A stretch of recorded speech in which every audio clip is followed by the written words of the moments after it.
let's go back to first principles. We need to go back to value theory. The techno-feudalists are not evil. It'd be a big mistake. They're ruthless. They are motivated by windfall profits. There's an enormous amount of greed, right? There's human avarice.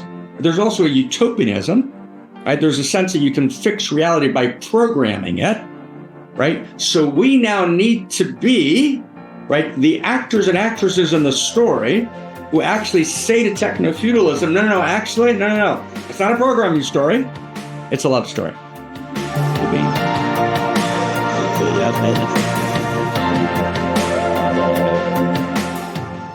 And so I want to set some general context, of the election that just took place in the United States.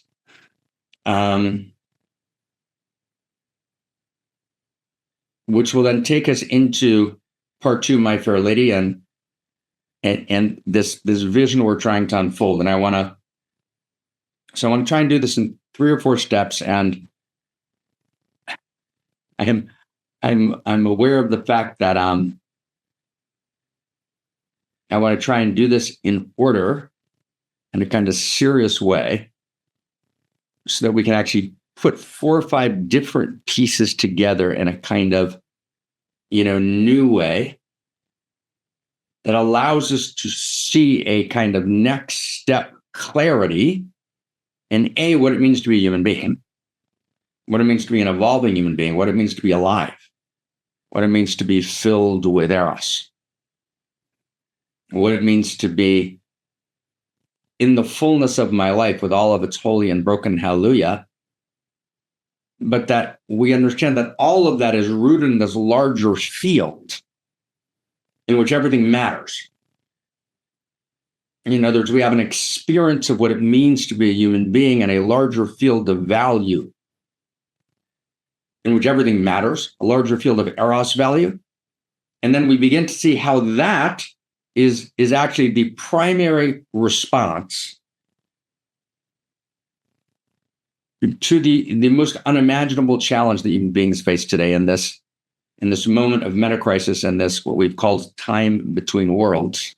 We're in this moment of a time between worlds and a time between stories. And to be sane is to know where you are. All right?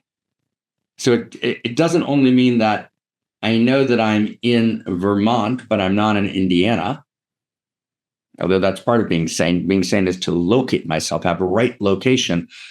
But a deep sanity, all right, a deeper than a kind of average or kind of surface sanity, a depth sanity is I can actually locate myself in history. And although history is never subject to prediction, you can't put history in the laboratory. Does everyone get that sense? You can't put history in the lab. So history can never be subject, as Skinner wanted it to be, to prediction. Skinner writes about what he calls predictive man, B.F. Skinner, the behavioral psychologist, right? You never predict history, but there are trajectories, and the trajectory of where we are today is that we are at the potential end of history. And that's not my, I've been saying that for 12, 13 years.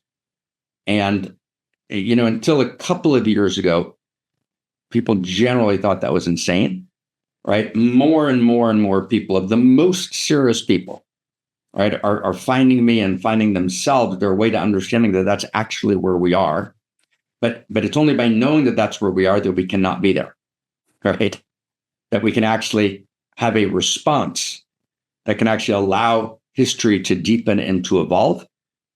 And if history does go through a cataclysmic rupture, it's only by actually outlining this vision, this understanding of who we are, first principles and first values, and a field of value and a story of value and a vision of the possible human rooted in first principles and first values, evolving first principles and first values that will allow us to rebuild on the day after. So one, I'm not going to take a deep dive into, kind of the Trumpian world or an analysis of Donald Trump and of kind of the potential perils that's been done in 1,000 different places, and I have nothing that needs to be added to it right now. And I'm obviously aware that the president of the United States can do a lot of good and a lot of damage. Right? That's self-evidently true. It's also self-evidently true that the Donald Trump presidency on multiple levels that have to do with intense human suffering and multiple vectors could turn out not well. Right? To major an understatement. That is obviously a possibility that is real and that's being considered, and an enormous amount of ink has been spilled on it. And I don't have anything to add to it right now. Or at least not that I want to add to it in this context. But I do want to point to something else, which is that I think from the perspective of history and the enormity of potential promise and potential peril, right, of potential breakthrough and potential breakdown, paradoxically, Trump is a sideshow, almost a false flag, right? As important and critical and vital as it is that we engage that in all the ways that people engage it. And there's a lot to do. But in some fundamental sense, there's also a dimension of false flag. I don't believe, to be clear, I don't believe that Trump is going to declare himself, emperor and remain in power after these 4 years. I don't think that's what's going to happen for lots of reasons. Of course, I could be completely wrong. All right, Jonathan Haidt, wrote extensively about why Trump wouldn't win the first, 2016 election, was wrong with many other people. So I could be wrong, but I don't think so. I think there's a much, much graver danger, a much graver challenge at this moment in time, in this time between worlds. And I'm going to call that the Musk challenge. And by the Musk challenge, I don't mean Elon specifically, right? I mean the techno-feudalist takeover of the Federal Reserve, right, of Washington, right? When Vance was chosen as vice president, as soon as that happened, right, it was clear to me that that's where we were going. We spoke about it internally at the center quite a bit, but we didn't talk about it in public forums. Right? Vance was not a favored candidate of Trump in any way. Vance was imposed on the Trumpian world by the techno-optimists and effective accelerationists. Is everybody with me? So essentially, in the technological world, you've had two groups. You've had one group, and I'm going to talk in very rough terms, one group who, let's say, took seriously books like Nick Bostrom's Superintelligence, 2016.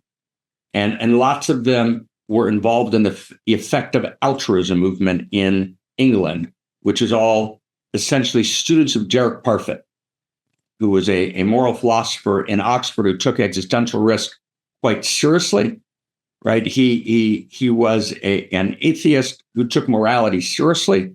He's one of the fundamental influence that formed the thinking of, let's say, someone in the United States like, let's think like Sam Harris, for example, right? Was deeply formed, right, by Derek Parfit. Bostrom is an acolyte and student of Derek Parfit. Younger generation, Will McCaskill, Toby Ord, right, who wrote the book Existential Risk in 2020, an excellent book. McCaskill's book, both of which we've talked about in One Mountain. So that group of people had quite significant influence on the tech world. There were actually even two of them on the board of OpenAI. And it was those two people on the board of OpenAI who engineered sloppily, ineffectively, the attempted ouster of Sam Altman from OpenAI. And behind the scenes, a lot of what was happening was that Sam represented a techno-optimist, effective accelerationist position. And even though Sam paid lip service, to caution and would appear with Jack Hornfield at Wisdom 2.0, and Jack would somewhat idiotically, kind of endorse Sam as a good man, right? In his kind of, general way, right? I apologize, Jack, right? But Jack wasn't actually taking this seriously and wasn't understanding the issues, right, that were at stake. And Sam actually represented what can be called the effective accelerationist movement. And the effective accelerationist movement is dominated by, I don't know, about 100 men, right, who are all, almost all, of a particular socioeconomic origin, particularly stunted in certain ways of kind of, broader depth and development and a kind of sense of the humanities and a sense of philosophy. They're generally, one trick, deep dive, super smart ponies who are extremely good at one particular tech vector. Essentially, Sam came back to OpenAI and kind of threw out the effect of altruists, right? That group that was kind of taking the danger of artificial intelligence very, very seriously, and allied with Nardella from Microsoft and a whole series of other people. And essentially what happened is the brakes were taken off. And I could talk about this. I've been tracking this extremely closely for the last, 3 years, especially for the last 6 months. I haven't talked about it. There's an enormous amount of information on this. I don't want to, go down the vector. Some of it's private, other pieces of it are public. But suffice it to say that the kind of techno-optimist, like Mark Anderson wrote the Techno-Optimist Manifesto. And, although he's, and Sam Altman, although he's a different part of that group, also in the same direction, effective accelerationism. And you can hear from people in this group, and we have collectively talked to, probably 20 or 30 people in this group. They talk blithely, but the move from kind of carbon to silicon as kind of part of the natural, if that's what happens, that's what happens. We're going to go from carbon to silicon in this kind of postmodern, kind of self-indulgent, kind of blithe kind of language, which doesn't really understand what it means, right, in terms of humanity, human suffering, right, in any sense, shape, or form. So there was this kind of triumph, and Mark Anderson and the people from Palantir, right, and Peter Thiel, right, who's essentially the kind of major mover and shaker behind it, who kind of speaks to Musk kind of, all the time. So that whole gang, the techno-feudalist gang, who I am not caricaturing, I want to be very, very clear, I'm not caricaturing that gang as evil at all. That's not in any way my suggestion. So I want to be very, very careful here. I think they are insanely misguided, right? They are, one vector kind of ignorance, right? Of a kind of, almost criminal proportion, right? They actually don't believe that the human being is really more than an algorithm, and kind of the notion of organism as algorithm, right? That dominates certain sectors of biology. It's actually probably the mainstream position today, right? As Damasio has pointed out in a criticizing paper, Antonio Damasio, right? Organism as algorithm kind of dominates their thinking. And the idea that, well, if the human being is an algorithm, well, then machine intelligence algorithms are far more powerful and far more potent. And that then dominates the discourse. So what actually happened in this election, which gives me the chills, right, every day and every night, and which needs to be responded to, right, in terms of what we're doing here at the center. So there's many things, but the thing I want to focus on, so I said again, there's many things, but the thing I want to focus on is this techno-feudalism. Right? Techno-feudalism just won the day. And it's very easy to miss, right? And there's an enormous kind of movement in the world, which is an international techno-feudalist movement that basically thinks that the only response to existential risk, right, is to place humanity inside of what Alex Pentland calls a living laboratory. Right, the Skinnerians, Skinner himself he said, you put humanity in an operant conditioning chamber. Right, the popular word for that is a Skinner's box. Right, it's a silicon maze. So how do we exit the silicon maze? Everyone get that? How do we exit the silicon maze? All right, how do we actually liberate ourselves from the Skinner's box, from the silicon maze? So first off, we need to know that's happening. We need to be able to recognize what's happening, and that's a very, very deep dive. But there's zero question about it, right? That's what's happening. That's the direction right, of the kind of techno-feudalist world is actually unquestionable. Right? There's so much information about it that I have spent together with Zach and other people, thousands of hours gathering assiduously. Right? So nothing I'm saying is casual. Okay, and there's books that describe pieces of it, like the 2018 book, Re-engineering Humanity, but kind of pull the punch. And there's other books that, were kind of not really books, more like papers that describe much more seriously what's happening. If you read Pentland carefully, the founder of the MIT Media Lab, it's quite clear that a social physics is what's to define the future of humanity. Now, what that essentially says is that humanity, or the human being as we recognize human beings, right, can be reprogrammed in order, right, to avoid the death of humanity. Okay? So, and let me try and say it, and this I'm going to try now move into kind of part two.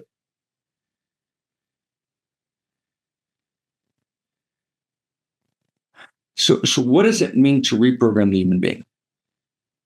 Right? So there's a short step from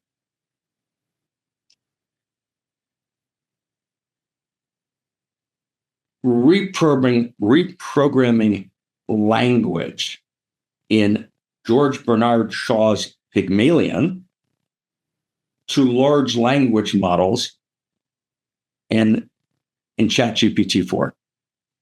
And I want to try and outline this. And I'm going to, in the next 6-7 minutes, kind of try and just put on the table about 12 points and to kind of arrange them. We won't have time to speak about all of them in depth, but I want you, if you can, to try and see the pattern. Okay, I want to try and see the pattern. Okay, so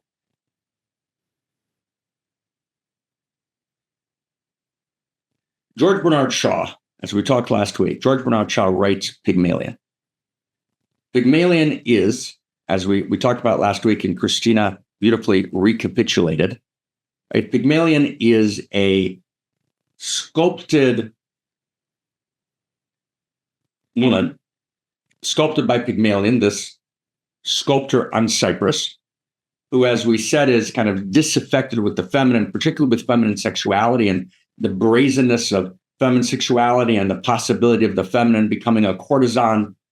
All of that is kind of shocking to him. He doesn't know how to hold the feminine. Particularly, he doesn't know how to hold the feminine that's in her full power and in her full sexual power. And he wants a certain kind of relationship with the feminine, which is a strain of world literature that's very strong, right? I'm doing another track of study in these few weeks, because I'm trying to complete the rewriting of a different book, which I wrote 20 years ago on Lilith. And Lilith is the she-demon of, Western literature. And she appears primarily in a 9th century text in this argument. And Lilith is understood to be the first Eve. In other words, the Eve of the Bible in the tradition is the second Eve. But there's a first Eve, okay? And the first Eve is Lilith. And the first Eve wants a different kind of relationship with Adam. And they argue about who is above and who is below in sexuality. But it's not just a sexuality issue, it's about her place. It's about the place of her sexuality. It's about the place of her creativity. It's about the place of her art. It's about the place of her intellect. And Adam refuses to meet her. And she feels unreceived. Her daemon, if you will, if I can use the Greek term, her daemon is rejected by Adam. And when a person's daemon is rejected, they don't become neutral, they become demonic. In other words, the rejection of the daemon doesn't leave us ordinary and neutral, it turns us to the demonic. Right? The human being who's unrealized, right? The human being who doesn't become daemonic, right? Daemon, unique self, realized. The human being who doesn't become avatar doesn't become neutral, but becomes demonic. And that's Lilith. Lilith is not welcome. It's not welcome in reality. When we're not welcome in reality, we become demonic, and Lilith turns into a she-demon. So something of that play is at play in the relationship between Pygmalion, You following with me? Pygmalion and Aletheia, right? Aletheia is the sculpted woman that Pygmalion creates based on his anathema to the real women of Cyprus, and particularly to particular Cypriot traditions, right, which had to do with kind of the courtesan, just like the courtesan. There's a doctorate that was written called The Honest Courtesan. I believe that was the name of it. A movie was made out of it, and was about the particular Venetian courtesan, who's this kind of forward, talented, trained in combat, trained in literature, trained in eros, trained in art, and was it Venetian or Florentine society kind of can't make place for her. So that's the Pygmalion issue. So Pygmalion, creates, right, sculpts, what I called last week kind of his sex doll, right, his sex robot. Right. And he actually caresses her and engages her. And in the end, he falls in love with her. Right. She is similar to the second Eve. Does everyone get that? She's like the second Eve in the Bible. Right. That's Aletheia. And then Aphrodite, right, the goddess, right, seeing, his love for her and his desperation, gives her life, and they become a classical couple in the kind of Adam and Eve kind of biblical mode. Does everyone get that? So that's Pygmalion. Shaw picks Pygmalion as the title of his story. Right now, Shaw, and I mentioned this already last week, when you read Pygmalion, right, which premieres as a play in 1913, 1914, you're a little bit like I was disturbed reading it. And I was like, It's almost like, and Pygmalion is the precursor to My Fair Lady, which is, I think, one of the 3 or 4 best, plays and then movies. 1964 movie with Audrey Hepburn and Rex Harrison. One of the 3 or 4 best movies of the 20th century. It's insanely great on 1,000 different levels. And Pygmalion, George Bernard Shaw's Pygmalion becomes the basis of My Fair Lady. But when you read Pygmalion and then you read the early versions of Shaw's, writing, you read then, kind of My Fair Lady, which came out of it, you have this image of Higgins, who is programming, essentially, right? He's a language guy. He's a professor of language, right? He has a dear friend, Pickering, who's a linguist from India, who wagers him. They make a wager, can you turn this gutter snipe, Cockney girl, into a duchess, right? Into a kind of sophisticated, and brilliant, lady, right? And how will you do that? You would do it through programming. So I want to read you a little bit just so you get it. I'm going to kind of go to the script of My Fair Lady, and I went to look for it this morning so I could share it with you. But basically what the story's about, let's see if I can find it. Let me go to the opening scene. The opening scene takes place in Covent Garden when Higgins meets Eliza, and Eliza is this Cockney flower girl, and she speaks with this very, very, very pronounced Cockney accent. And Higgins is just kind of, he's just kind of, revolted, by her accent. And see if I can read it to you. Here we go. Okay. So, Higgins hears her talking, in Covent Garden, where she's trying to sell her flowers, right? And he says,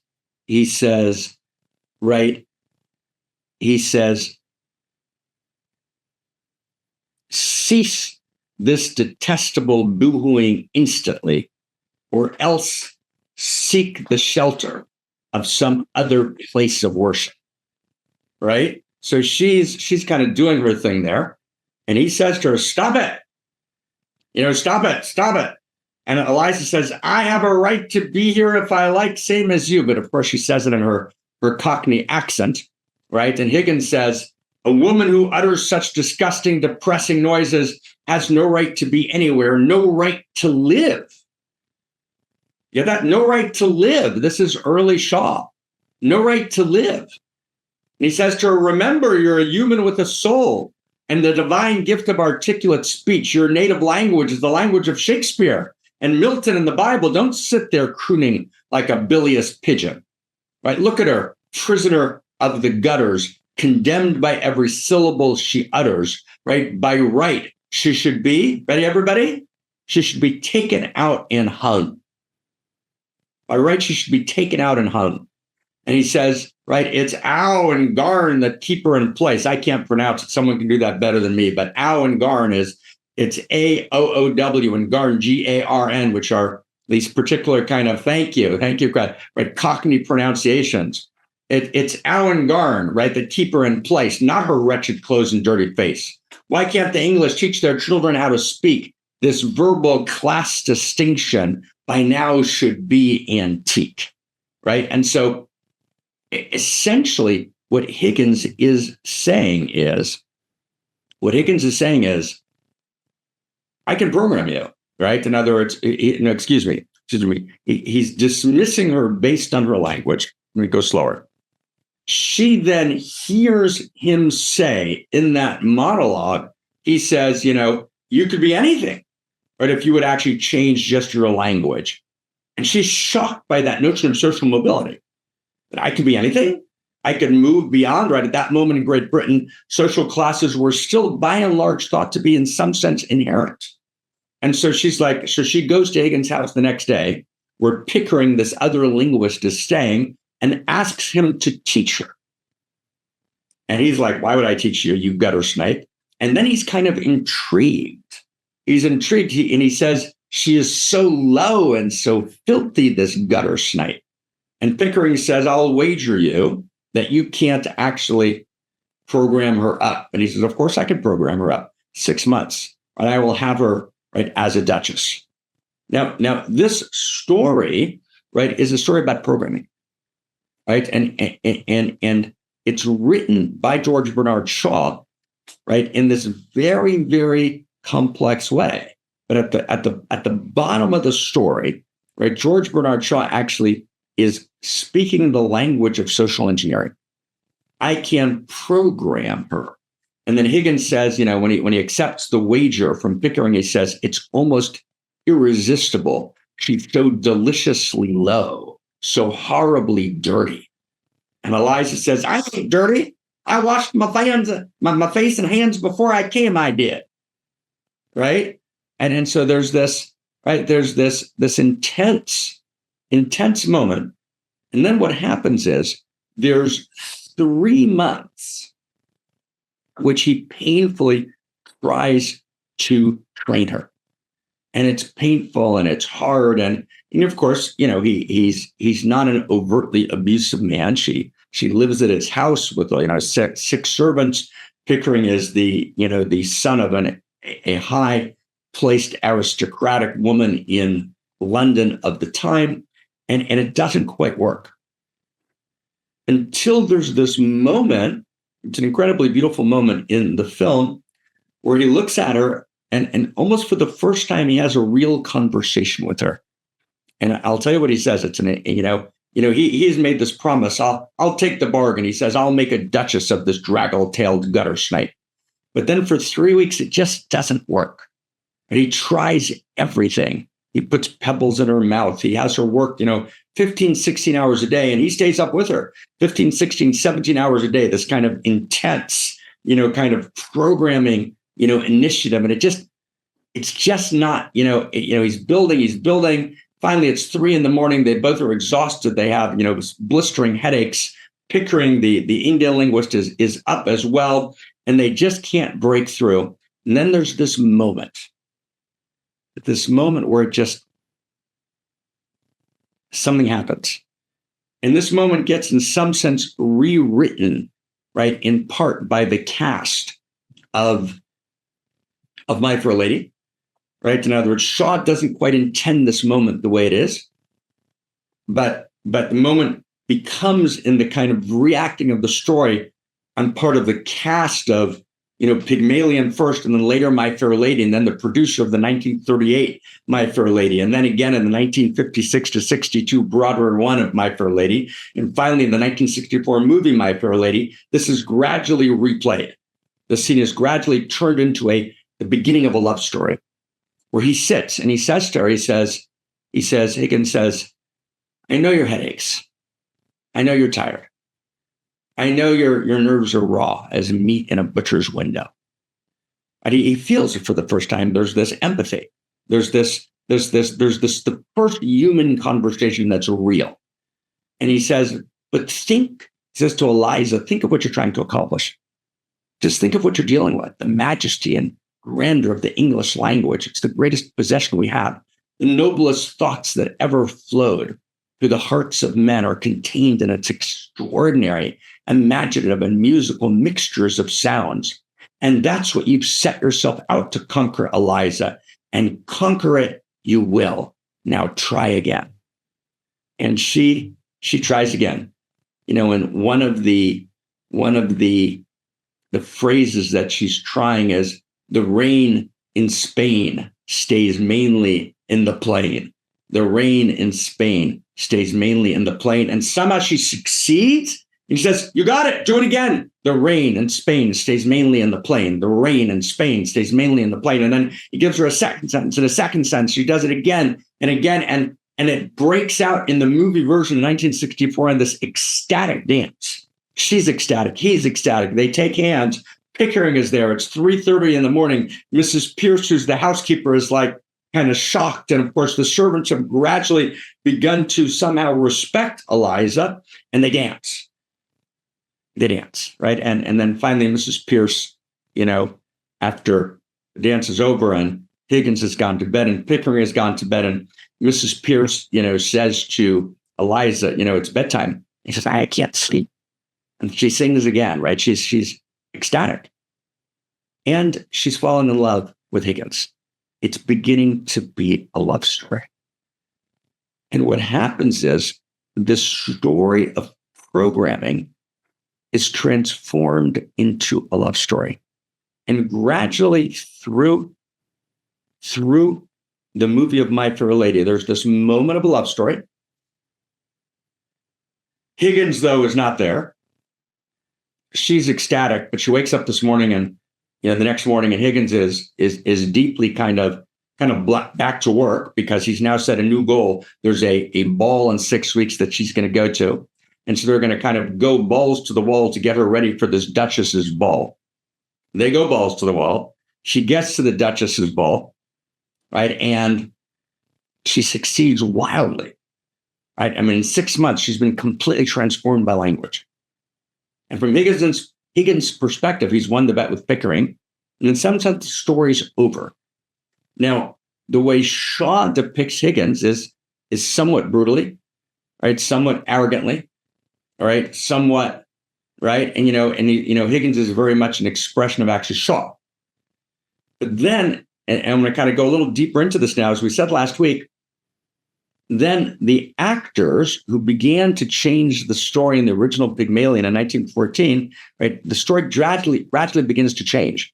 And that night when they come back from the ball, Eliza's furious with Higgins because he doesn't actually find her. He starts talking to her about her again as an object, right, as an it, and third person. And they wound up having this fierce fight that night. And that fight is a real conversation. Conversations now come online. See, that insane fight that they have that night when she comes back from the ball, right? That's the beginning of conversation for real. Right? And then that fight goes on. She leaves the house. She goes actually to his mother's house. His mother, the aristocratic lady, actually recognizes Eliza, and that recognizes her as woman and recognizes her goodness, actually somehow sides with Eliza.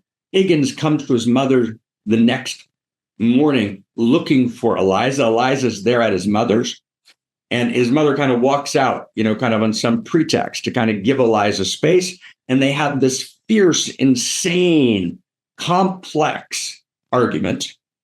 But that argument is this very nuanced and sophisticated conversation. And I want to just give you a sense of it for a second so you can kind of get it. So, and what's happening is there's this evolution of conversation. They're entering into the world of conversation. They're entering into the world of relationship. They're entering into the world of she's not an object. She's not an object to be programmed, right? She's actually a thou, right? And conversation needs to happen. And so as Higgins walks in, he says to his mother, right, you can't believe what happened, right? And his mother says, yeah, no, she's right here. And Higgins says, that baggage is here, and that baggage is a kind of derogatory word describing a kind of idiotic prostitute. It's a worthless woman prostitute in England. So he insults her. He says, how did this baggage get here? And his mother says, well, Eliza came to see me this morning. I was delighted to have her. And if you don't behave yourself, I'll ask you to leave. So the mother kind of understands the daughter in a deep way. And then this conversation emerges between them, which is quite beautiful. It's quite beautiful. And I think we don't really have time to read the conversation now, but it's worth reading. And it's a deep and profound conversation, after which they go their separate ways. And then he goes and he does kind of one of the epic songs. Higgins does one of the epic songs of My Fair Lady, which is, I've gotten used to your face. And I've grown accustomed to your face. And if you follow it carefully, he's actually realizing he's fallen in love with her. He's fallen in love with her. And in the end of the movie, she comes back. He's gone back to his home, Higgins. He thinks he'll never see her again because she's walked out and said, this is the last time you'll see me. He goes on and turns on the recording that he had made of her the first day that she came to his house, right, as a Cockney flower girl, where, they had their kind of, it wasn't even a conversation. He was just kind of agreeing to train her, but he's just completely taken with her. And he realizes actually, he sees her, that they are face to face, right? There's actually depth and interiority, and there's conversation. And as he's listening to it, thinking that he'll never see her again, and his head is completely down, right? If you watch the scene, she comes in and she says something, right? And her line is actually perfect, but I don't have time to go into it now. And you just see his face. He looks up and his face is just alight. And there's this very beautiful ending, which we could talk about, but we won't do now. Right? And you understand that they're going to be this couple forever. So what's happening here? So now stay with me slowly. Right? And I would have liked to spend like 4 or 5 hours in a careful analysis of My Fair Lady. But what happens here is the story is transformed into a love story. Okay, and it's deep. And as the actors and the actresses essentially rewrite the story as a love story, what actually is happening is not only is Higgins programming Eliza, which is Shaw's programming, which has a dark underbelly, and it's worth reading for those of you. There's a very, very good book. Let me see if it's around here someplace here. I read the text carefully. I read Pygmalion and I went back and read Shaw, and I was kind of surprised, and I kind of thought to myself, wow, who is this? It's dark. And then I did some research and I came across this book. It's an excellent book called Political Pilgrims, right? By Paul Hollander. He's from Harvard and University of Chicago, which doesn't per se mean anything. And he traces, right, many things in the book, but one of them is George Bernard Shaw's relationship to Stalin, to Stalinism, right, later to Nazism, right? And Shaw was an inveterate social engineer programmer, right, of the worst kind, right, in his expressions. Right? He writes an article in the Atlantic Monthly in 1947, 1948, where, let's see if I can find it for you. You can kind of get an actual sense of it. Let's see if I can find it here. Hold on one second.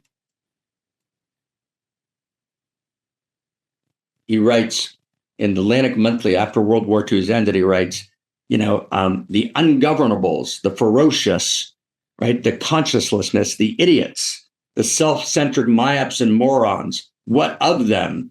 Do not punish them, kill them, kill them, kill them, kill them. All right. In other words, those who can't be programmed, kill them. He writes there's a 1931 newsreel where he makes a major eugenic claim. He says, he echoes the sentiment saying, right? And he's speaking about early Nazism.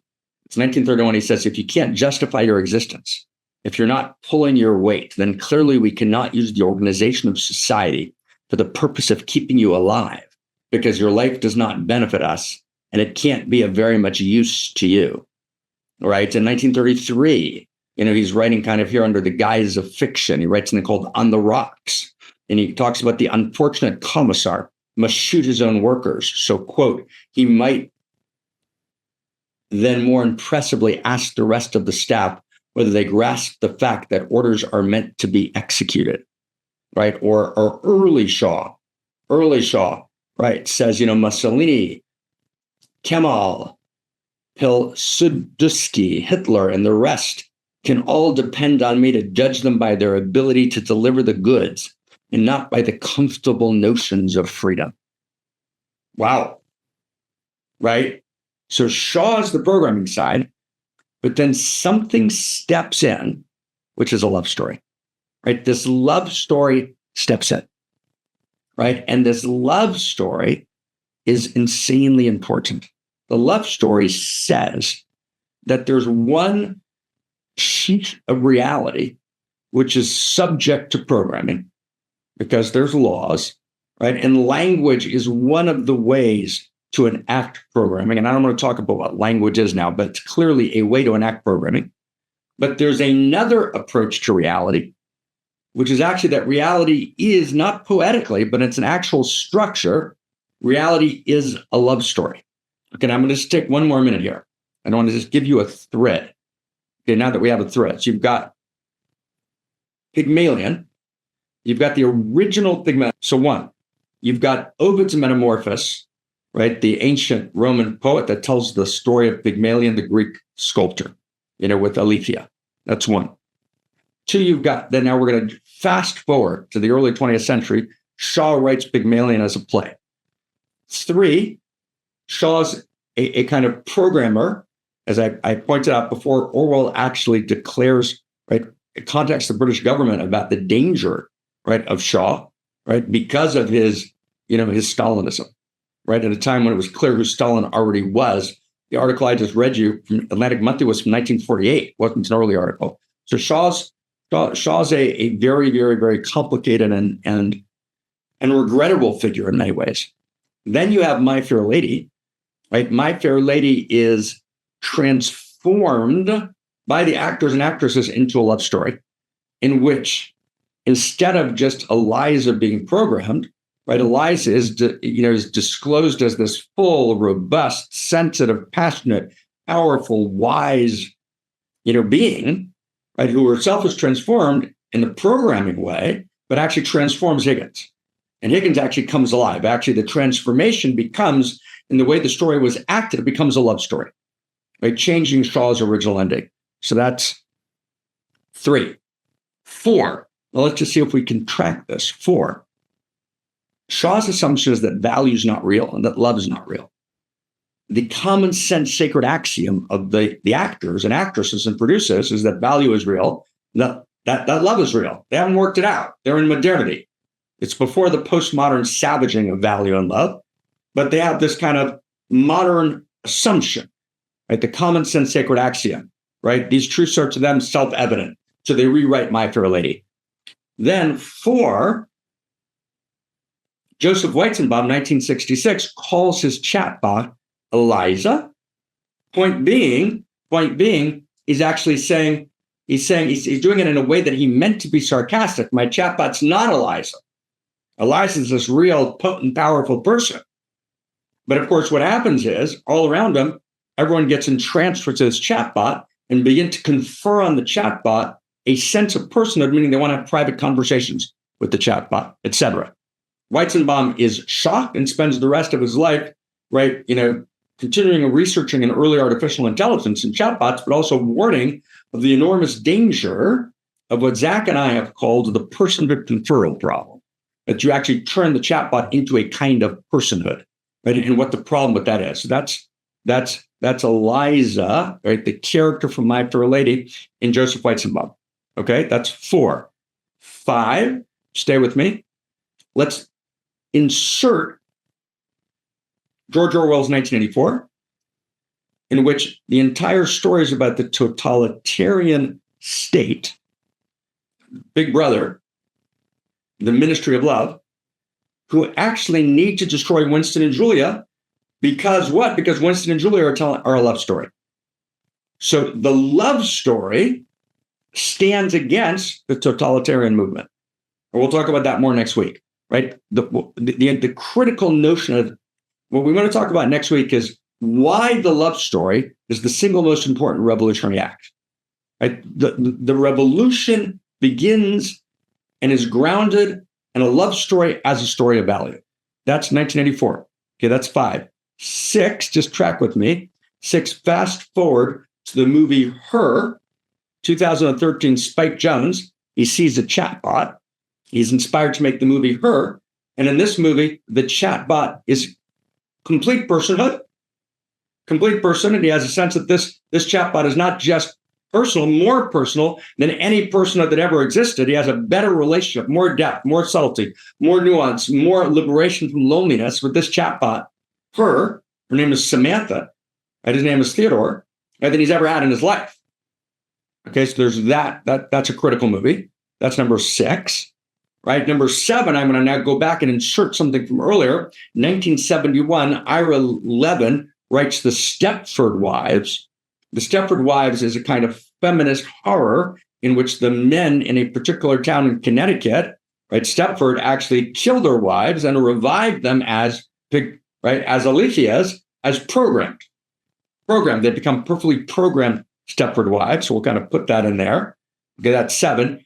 8, the movie Wild Robot, which just appeared, DreamWorks, in which this feminine, advanced artificial intelligence, right, as it were, comes alive, and she engages, right? She's overtaken by a love story, a mother love story, right, with a geese, with a particular goose and a flock of geese. So it's a particular love story that then ostensibly transforms her. So the kind of propaganda claim, right, of Wild Robot is, and then she, the artificial intelligence, goes and creates peace in the animal kingdom. That's the plot of the movie, which is, of course, the prophetic dream. The prophetic dream is peace in the animal kingdom, is accomplished, right, by an AI who ostensibly comes alive because she's transformed by a love story. What's going on here? Does everyone catch this thread? This thread's enormously important. Last thing in this thread, you have along the way 2 other things. You have Walden 2, which is Skinner's world, in which sexing and love are considered problematic. Personal love stories stand against the structure of Walden 2 and are derided and critiqued, right, by Fraser, who's standing in for Skinner. So that's point 9. That's our kind of 9-part thread. And finally, Harari, right, 10, Harari's basic point: human subjectivity is irrelevant to cosmos, right? Any sense you have that meaning in your life or human subjectivity, right, is inherently, right, relevant. No, he says human subjectivity is irrelevant to cosmos, right? Human subjectivity means love. So Harari is undermining the love story. Skinner is undermining the love story. Orwell is undermining the love story. Shaw, emphasizing programming, no room for a love story. Wild Robot and Her, right, are both love stories in which the AI somehow becomes more human than human, right? So the human love story doesn't cut it. Only when AI becomes human, right, which is a kind of propaganda move, you begin to follow. Right? So that's how this plays out. Right? And so it's the actors and the actresses playing, right, in My Fair Lady who get it better. And of course, Stepford Wives, the love story is a complete failure. So you kill the women and revive them as Stepford Wives, right? So in almost this entire thread, right, the love story, right? Orwell gets the importance of the love story, of course, because he's telling the story of Winston and Julia, but they don't succeed as the way Orwell seems to tell the story. So we need to come back, right? Does everyone get the frame? So we're going to come back. So next week, we're going to spend the entire next week on what a love story is. What's a love story? What is a love story? Why is a love story the central category right? Of value, central category of ethos, the central category of revolution. And last sentence, by a love story, I don't mean a romantic love story. It can be a love story between mother and daughter, right? Between mother and son, between two beloveds who are outrageous lovers who are not in any way sexually involved. I'm not reducing a love story to sexuality. Sexuality is one dimension of a love story. Okay, that's one part of a particular kind of love story. I'm using love story in a much broader sense, but it's the love story. It's the love story that is the central category, right? Which becomes the response to existential risk. Well, what's a love story? So we just traced this 9-part thread. I spent a lot of time, right, on My Fair Lady, or just a little bit more time than I should have, by trying to get a sense of this love story. So in order to respond to techno-feudalism, to take it back to the beginning, to respond to techno-feudalism, we actually have to go to techno-feudalism and say, you guys, you got this wrong. Right? Let's go back, as Elon always says, let's go back to first principles. We need to go back to value theory. The techno-feudalists are not evil. It'd be a big mistake. They are ruthless. They are motivated by windfall profits. There's an enormous amount of greed, right? There's human avarice. There's also a utopianism, right? There's a sense that you can fix reality by programming it, right? So we now need to be, and this whole today was this next sentence. We now need to be, right, the actors and actresses in the story who actually say to techno-feudalism, no. It's not a programming story. That's the whole point. It's not a programming story. It's a love story. Does that make sense? That's where we're going. That's where we're going. Oh my God. Thank you.